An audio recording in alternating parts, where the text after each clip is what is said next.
အားလုံးပဲမင်္ဂလာပါအဒါပါမိတ်ဆွဲရဲ့ Facebook နဲ့ YouTube Channel ကနေပြန်ပြီးတော့ကြိုဆိုပါရစေကျွန်တော်တို့အဒါပ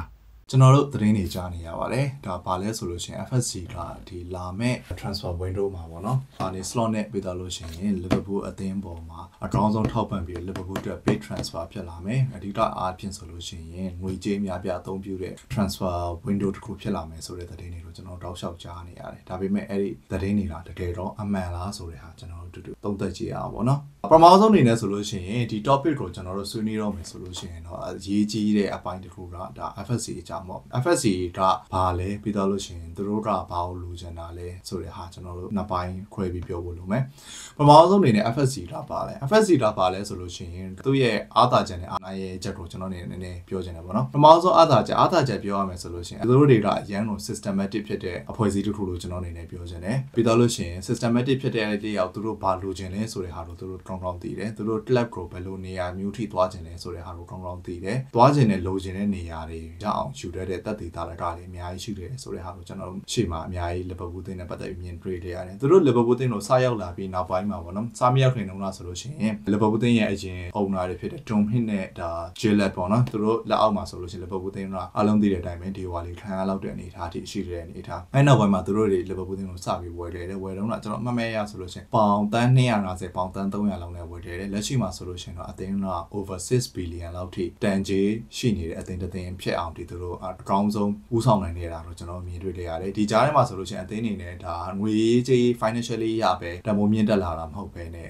FSC အောက်မှာဆိုလို့ရှိရင် green တွေအောင်မြင်မှုတွေတော့ပြီးသားလို့ရှိရင် facility ဘိုင်းတွေမှာတော့အများကြီးမြင့်တက်လာတာပေါ့နော်ကျွန်တော်တို့ Anfield Stanley ကိုမြင့်တင်လိုက်တာလေ training ground လက်ရှိမှာဆိုလို့ရှိရင်နှစ်ခုထိရှိနေတဲ့ဟာတွေပေါ့နော်ဒီလိုမျိုးတွေအားစကျွန်တော်တို့မြင်တွေ့ခဲ့ရတယ်ဒါပေမဲ့လည်းသူတွေရဲ့ဒီ ground ကြောင်းတွေလို့ပြောလို့ကျွန်တော်တို့ FSC ဘတ်တော်သားလို့မမှတ်ယူစေချင် FSC နဲ့ပတ်သက်ပြီးလိုအပ်တဲ့ဟာတွေလို့ကျွန်တော်ရှေ့မှာလည်းတောက်လျှောက်ပြောခဲ့ရတယ်ရှိတယ်နောက်ထပ်ဆက်ပြီးပြောမှဒါလည်း FSC ရဲ့အားနည်းချက်ပေါ့နော် FSC ရဲ့အားနည်းချက်ကဘာလဲဆိုလို့ရှိရင် Liverpool အသင်းကိုသူတွေနဲ့ကမ္ဘာဘောလုံးစင်မြင့်မှာပေါ့နော်အမြင့်ဆုံးဆိုတဲ့နေရာအနေနဲ့သူတို့မမြင်ထားဘူးလို့ပဲကျွန်တော်တို့သတ်မှတ်တယ်ဘာလို့လဲဆိုလို့ရှိရင်သူတို့လက်ထက်မှာ Liverpool အသင်းနေနဲ့ဒါ Premier League မှာအကောင်းဆုံး level တစ်ခုပေါ့နော် Premier League မှာပြိုင်ပွဲတွေမှာအကောင်းဆုံးရှင်ပြိုင်နိုင်တယ်ပြီးတော့လို့ရှိရင်အကောင်းဆုံးနေရာ level တစ်ခုထိရောက်လာအောင်သူတို့ဆွဲတင်နိုင်တယ်ဒါပေမဲ့ Premier League ရဲ့တကယ်ပြိုင်ဘက်တင်ပြီးတော့အကောင်းဆုံးဆိုတဲ့နေရာတစ်ခုထိရောက်အောင်ဒါမှမဟုတ်လို့ရှိရင်ကမ္ဘာဘောလုံးလောကမှာဒါ Real Madrid ဒါမှမဟုတ်လို့ရှိရင် Barcelona တို့လို level မျိုးထိရောက်အောင်ဆွဲတင်ဖို့ထိတော့ရည်မှန်းချက်အခုလက်ရှိသူတို့ရဲ့ဒါ objective တွေမှာဆိုလို့ရှိရင်မရှိသေးဘူးလို့ကျွန်တော်ဒါတော့သတ်မှတ်တယ်ဒီလိုဘာလို့ကျွန်တော်ပြောလဲဆိုလို့ရှိရင်သူတို့သွားနေတဲ့လမ်းကြောင်းကလက်ရှိမှာဆိုလို့ရှိရင်အသင်းကို sustainable ပို့ပြီးတော့ဖြစ်ပဲနဲ့ပေါ့နော်တဖြည်းဖြည်းနဲ့ဆက်တိုက်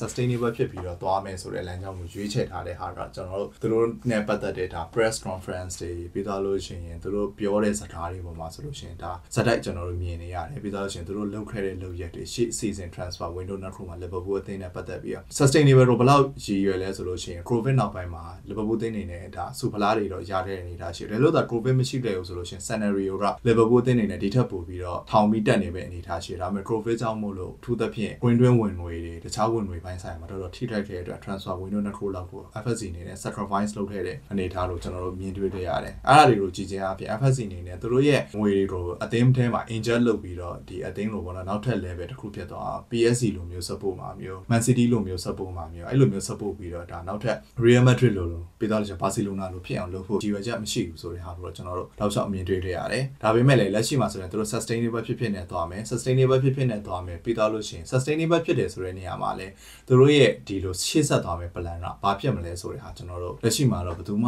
ှသေချာမသိဘူးလို့ပဲကျွန်တော်အနေနဲ့သုံးသပ်ချင်တယ်ပေါ့နော်အဲ့တော့ဆိုလို့ရှိရင် transfer window နဲ့ပတ်သက်ပြီးသတင်းတွေအများကြီးထွက်နေတယ်တချို့နေရာမှာဆိုလို့ရှိရင်ဒါနာမည်ကြီးတစားသမားတွေပါတယ်အဲ့လိုမျိုးတော့ဖြစ်နိုင်လားမဖြစ်နိုင်ဘူးလားဆိုလို့ရှိရင်ကျွန်တော်အနေနဲ့ဒေါ်လာဟာလာတွေပဲများမယ်ဆိုပြီးတော့ကျွန်တော်အနေနဲ့သုံးသပ်တယ်နောက်ထပ်တစ်ခုအနေနဲ့ကဒါအသင်းအနေနဲ့ဆိုလို့ရှိရင် 2.0 ပေါ့နော် Liverpool 2.0 ဆိုတဲ့စကားတော့ကျွန်တော်တို့လုံနေတဲ့နှစ်လောက်တင်မှာကြားရရတယ်Jurgen Klopp ရဲ့နောက်ဆုံးနှစ် Jurgen Klopp ထွက်သွားပြီးတဲ့နောက်ပိုင်းမှာဆိုလို့ရှိရင်ကျွန်တော်တို့ဒါ manager ဘုတ်အဖွဲ့အဲ့လိုမျိုးအကုန်လုံးတော့စပြီးတော့အပြောင်းအလဲပြုလုပ်လိုက်တဲ့အနေထားမှာမြင်တွေ့ကြရတယ် Jurgen Klopp နဲ့ Michael Owen နဲ့ကြားမှာအပြောင်းအလဲလေးတွေဖြစ်ခဲ့တဲ့ဟာလေးတွေပြီးတော့လို့ရှိရင်တခြား driver တွေဝင်လာတဲ့ဟာတွေကျွန်တော်မြင်တွေ့ကြရတယ်အဲ့ဒီ Liverpool 2.0 မှာဆိုလို့ရှိရင်လည်းသူတို့ရဲ့ role တွေနဲ့အခန်းကဏ္ဍတွေက Liverpool တင်ရရှေ့သွားမယ့်ပုံစံအတွက်စိတ်ဝင်စားဖို့တောင်းတယ်ကျွန်တော် Jurgen Klopp ကိုအမှတ်ရဆိုလို့ရှိရင်စနှားတယ်တော့ကသူတို့အနေနဲ့ head coach အနေနဲ့နှားတယ်ပြီးတော့လို့ရှိရင် Michael Owen ရှိတယ် Michael Owen ကနေထွက်သွားပြီးတဲ့နောက်ပိုင်းမှာဆိုလို့ရှိရင် manager ဖြစ်တယ်လို့ကျွန်တော်အနေနဲ့ထင်မိတယ်ပေါ့နော်အဲ့ဒီကနေမှနောက်ပိုင်းမှာဆိုလို့ရှိရင် Jurgen Klopp ထွက်မယ်ဆိုတဲ့အချိန်ကျမှ Michael Owen ပြန်ဝင်လာတယ်ထင်တယ်လို့ပြောရမယ်ဆို solution တော့သူတို့နှစ်ယောက်ရဲ့ကြားမှာဆိုလို့ရှိရင်ဒါတော့ပြစ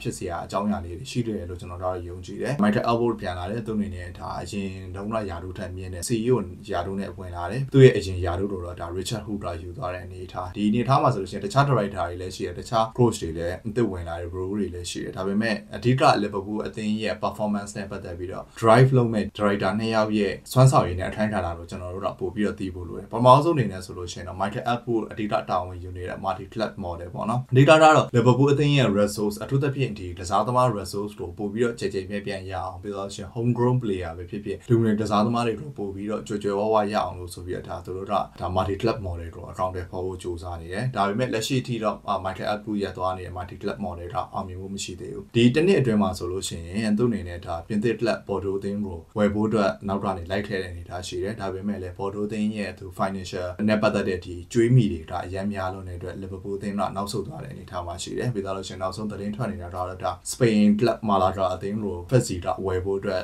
စောင့်ကြည့်နေဆိုတဲ့သတင်းပေါ့နော်ဒါပေမဲ့ဒီနောက်ပိုင်းမှာတော့ဒီသတင်းကပြန်ပြီးတော့တည်ငြိမ်သွားတဲ့အတွက်လက်ရှိမှာဆိုလို့ရှိရင်တော့ Michael Albert ရဲ့ multi club model ကတိတ်ပြီးတော့အောင်မြင်သေးတဲ့အနေထားမှာမရှိသေးဘူးဘာလို့လဲဆိုလို့ရှိရင် Liverpool ရဲ့ umbrella အောက်ကိုနောက်ထပ်ဝင်လာတဲ့အသင်းတစ်သင်းတော့မရှိသေးတဲ့အတွက်ဒါကျွန်တော်တို့ကတော့ကျွန်တော်အနေနဲ့တော့တိတ်ပြီးတော့အောင်မြင်သေးရလို့ပြောလို့မရဘူး Richard Hook အနေနဲ့ဆိုလို့ရှိရင်တော့ personally ရပြောရမယ်ဆိုလို့ရှိရင်အရင် favorite ဖြစ်တဲ့မပါဘူးဒါပေမဲ့လည်းသူလက်ရှိအသင်းရဲ့အဓိကစာချုပ်လုံးမဲ့ကစားသမား3ယောက်ထိထားနေ2ယောက်ကိုရအောင်စာချုပ်တက်တန်တိုးနိုင်ခဲ့တယ်ဆိုတဲ့အတွက်မဆိုးလာဘူးလို့တော့ကျွန်တော်အနေနဲ့ပေးခြင်းတယ်ပေါ့နော်ဒါပေမဲ့လည်းကျွန်တော်တို့2ယောက်မှာဆိုလို့ရှိရင် Liverpool ပြည်သက်တွေအနေနဲ့ပို့ပြီးတော့ယုံကြည်တာကဒါ Michael Albert ကိုယုံကြည်တယ်ဘာလို့လဲဆိုလို့ရှိရင်သူ့ရဲ့ပထမ first time မှာတော့ Liverpool သိန်းနဲ့ပတ်သက်ပြီးသူလုပ်ပေးတဲ့အရာတွေကတကယ်ယုံကြည်စရာရှိနေတယ်ဆိုတဲ့အတွက်အခုလဲဆိုလို့ရှိရင်သူ့ရဲ့ main project ဖြစ်တဲ့ multi club model မှာတိတ်ပြီးအောင်မြင်မှုမရှိသေးသည့်တိုင်အောင်ဒီ Liverpool သိန်းနဲ့ပတ်သက်တဲ့အပိုင်းမှာတော့သူ့ရဲ့ဦးဆောင်မှုနဲ့နောက်က Richard Hook ကအကောင်းဆုံးလုပ်နိုင်ပြီးတော့ Liverpool သိန်းအနေနဲ့တကယ်လိုအပ်တဲ့ကစားသမားတွေကိုခေါ်နိုင်မယ်လို့တော့ပေးတဲ့အလုံးက expectation မြင့်နေတဲ့အနေအထားမှာရှိတယ်အဲ့တော့ဆိုလို့ရှိရင်ကျွန်တော်ရှေ့မှာပြောတဲ့သူလိုပဲ